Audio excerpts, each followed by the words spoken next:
Sunday ஆச்சுனாலே ஏதாவது டிஃப்ரெண்ட்டாக செஞ்சு கொடு அப்படின்னு சொல்லிட்டு ஹஸ்பண்டும் பொண்ணும் வந்து நின்னுறாங்க கிச்சன்லேயே. என்ன பண்ணுறது அப்படின்னு யோசிச்சப்போ ஒயிட் சாஸ் பாஸ்தா தான் எனக்கு ஞாபகம் வந்துச்சு. அது செஞ்சு கொடுத்து எனக்கு ஹாட்டின்லாம் கொடுக்குறாரு. இவளுக்கு பிடிக்காதுன்னு நாங்கள் 2 பேரும் டவுட்லேயே ஊட்டி விட்டு அவள் சாப்பிட்டுட்டு திரும்பி வந்து இன்னொரு டைம் வேணும் அப்படின்னு கேட்டு வாங்கி சாப்பிட்டா. அந்தளவுக்கு இது வந்து கிட்ஸுக்கு ரொம்ப பிடிச்ச ஒரு ரெசிபி. ஏன்னா காரமும் இருக்காது, ரொம்ப க்ரீமி டெக்ஸ்சராகவும் இருக்கும். ஸோ வந்து அவளுக்கு ரொம்ப பிடிச்சிருந்துச்சு. எல்லோரும் வீட்டில் ட்ரை பண்ணி பாருங்கள், கிட்ஸுக்கு ஒரு டைம் கொடுத்து பாருங்கள். ஃபஸ்ட்டு வந்து இது செய்கிறதுக்கு வந்து பாஸ்தா வந்து ஒரு 15 மினிட்ஸ் வந்து வேக வச்சு எடுத்துக்கலாம்.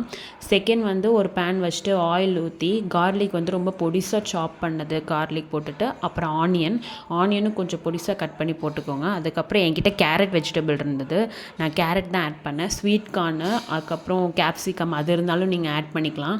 இவளுக்கு வந்து கேரட் பிடிக்கும் அப்படின்றனால நான் இதில் கேரட் ஆட் பண்ணியிருக்கேன்.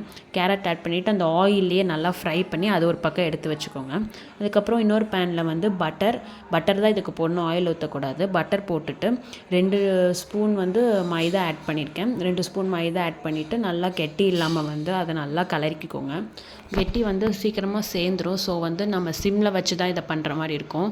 சிம்மில் வச்சு அது நல்லா கெட்டி இல்லாமல் மிக்ஸ் பண்ணிக்கோங்க. மிக்ஸ் பண்ணிவிட்டு ஒரு 5 மினிட்ஸ் மிக்ஸ் பண்ணிகிட்டே இருங்க. அதுக்கப்புறம் வந்து ஒரு கப் பால் ஆட் பண்ணியிருக்கேன் நான் இதில்.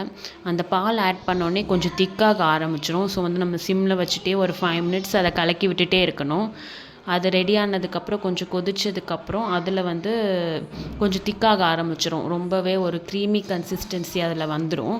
வந்ததுக்கப்புறம் கொஞ்சோண்டு ஒரு ஸ்பூன் பெப்பர் ஆட் பண்ணியிருக்கேன். இதுதான் வந்து ஆக்சுவலாக காரத்துக்கான இது. ஸோ வந்து நம்ம எவ்வளோ காரம் வேணுமோ அதுக்கு தகுந்த மாதிரி ஆட் பண்ணிக்கலாம். அதுக்கப்புறம் டாமினோஸில் கொடுத்த சில்லி ஃப்ளேக்ஸ் வீட்டில் இருந்தது, அதையும் போட்டுட்டு ஆரிகானோ அதுவும் இருந்தது, அதையும் கொஞ்சம் போட்டுட்டு நல்லா மிக்ஸ் பண்ணிக்கோங்க. ஆரிகானோ வந்து நம்மளுக்கு எவ்வளோ ஃப்ளேவர் வேணுமோ அந்த தகுந்த மாதிரி நம்ம போட்டுக்கலாம். எனக்கு வந்து இவளுக்கு பிடிக்குமான்ற டவுட்டில் நான் கொஞ்சமாக போட்டுட்டு அந்த வேக வச்ச பாஸ்தாவையும் இதில் போட்டுட்டு கொஞ்சம் ஒரு கிண்டி விடுங்க. அதிலே தெரியும் நம்மளுக்கு நல்லா க்ரீமியாக வந்திருக்கிறது.